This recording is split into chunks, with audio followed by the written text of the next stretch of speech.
તરફ અમદાવાદમાં પણ ફરી એકવાર ગેરકાયદે રહેતા બાંગ્લાદેશીઓ પર તવાઈ બોલાવવામાં આવી।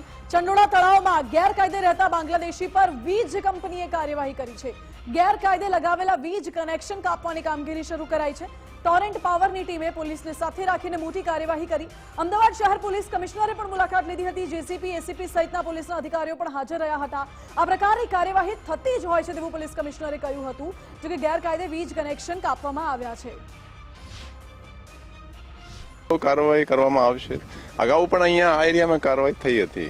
2009-10 માં પણ કાર્યવાહી થઈ હતી। ફરી અનક્રોચ થઈ ગયા છે તો એના વિરુદ્ધ આપણે કાર્યવાહી તો કરવામાં આવશે। હાલમાં તો આપણે માટે જોઈએ કે અહીંયા હાલમાં શું પ્રવૃત્તિઓ છે। સર, અમદાવાદ શહેરના ચંડોળા વિસ્તારમાં ટોરેન્ટ પાવરની ટીમ પહોંચી છે અને જે લોકોના ગેરકાયદેસર વીજ કનેક્શન હોય એમને કાપવા માટેની પ્રક્રિયા હાથ ધરવામાં આવી છે। આપ જોઈ રહ્યા છો ચંડોળા તળાવના છાપરાનો આ વિસ્તાર છે કે નાના નાના જે ગલીઓ આવેલી છે અને નાના નાના જે યુનિટો નાના નાના ઘર આવેલા છે ત્યાં ગેરકાયદેસર રીતે વીજ જોડાણ લેવામાં આવ્યું હતું। એ વીજ જોડાણ ધ્યાને આવતા જેમના વીજ કનેક્શન કાપવામાં આવી રહ્યા છે। જ્યાં જ્યાં ગેરરીતિ થતી હોય, મિસશેફ થતી હોય, તમામ બાબતોનું જાણકારી મેળવવામાં આવી રહી છે। કેમ કે 2 દિવસ પહેલા એટલે શનિવારની વાત કરું, શનિવારે પોલીસ દ્વારા આ વિસ્તારમાં તપાસ કરવામાં આવી હતી અને 800થી વધારે લોકોને તપાસ માટે પૂછપરછ માટે બોલાવવામાં આવ્યા હતા। જેમાંથી 104 લોકો ગેરકાયદેસર રીતે બાંગ્લાદેશી હોવાની વાત સામે આવી હતી અને અહીંયા ચંડોળા વિસ્તારમાં રહેતા હતા। એ તપાસ પછી આજે વધુ સખતમાં સખત અને આક્રમક કાર્યવાહી થાય પ્રકારનું ખાસ ધ્યાન રાખવામાં આવી રહ્યું છે। એના પગલે જ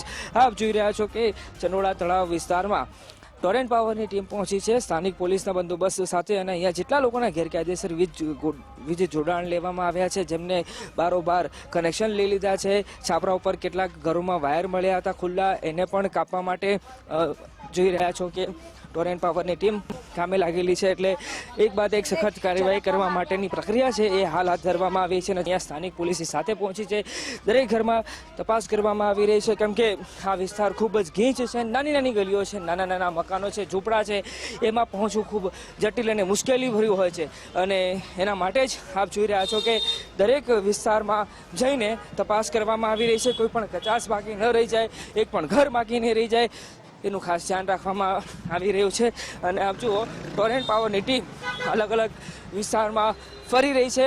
જેમના ગેરકાયદેસર વીજ કનેક્શન લેવામાં આવ્યા હોય એ તમામ વીજ કનેક્શનને કાપવા માટેની પ્રક્રિયા હાલ હાથ ધરવામાં આવી છે। કેમેરા પર્સન નરેશ રજોરા સાથે અર્પિત દરજી, ગુજરાત ફર્સ્ટ, અમદાવાદ। અમદાવાદ શહેરમાં 2 દિવસ પહેલા ચંડોળા વિસ્તારમાં કામગીરી હાથ ધરવામાં આવી હતી અને ગેરકાયદેસર રીતે રહેતા હોય એવા બાંગ્લાદેશીઓને શોધીને એમની સામે કાર્યવાહીની શરૂઆત થઈ છે। ત્યારે 2 દિવસ પછી અમદાવાદ શહેર પોલીસ કમિશનર પણ ચંડોળા તળાવની વિઝિટમાં પહોંચ્યા છે અને સ્થાનિક અધિકારીઓની સાથે તેઓ આ વિસ્તારમાં શું પરિસ્થિતિ છે એ જાણવાનો પ્રયાસ કરવામાં આવી રહ્યો છે। કેમ કે ખૂબ ગીચ વિસ્તાર છે, કોઈ પણ અહીંયા આવે તો ભલભલા લોકો ગૂંચવાઈ જાય અથવા તો ભૂલા પડે એવી સ્થિતિમાં આખો વિસ્તાર આવેલો છે। ચંડોળા તળાવ આમ તો કહેવાય છે, પરંતુ તળાવ ક્યાં છે ભૌગોલિક રીતે એ શોધવું પણ ખૂબ મુશ્કેલ છે એવો આ વિસ્તાર છે અને એ વિસ્તારમાં અમદાવાદ શહેર પોલીસ કમિશનર, ક્રાઇમ બ્રાન્ચની ટીમ, સ્થાનિક પોલીસ પણ પહોંચી છે અને અહીંયા શું પરિસ્થિતિ છે કેમ કે કડક કાર્યવાહી, સખત કાર્યવાહી કરવામાં આવી હતી।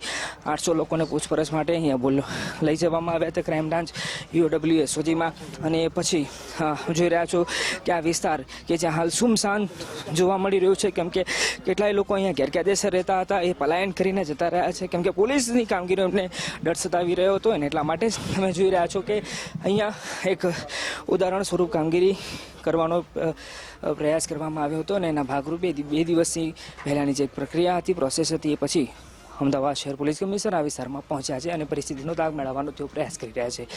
કેમેરા પર્સન નરેશ રજોરા સાથે અર્પિત દરજી, ગુજરાત ફર્સ્ટ, અમદાવાદ।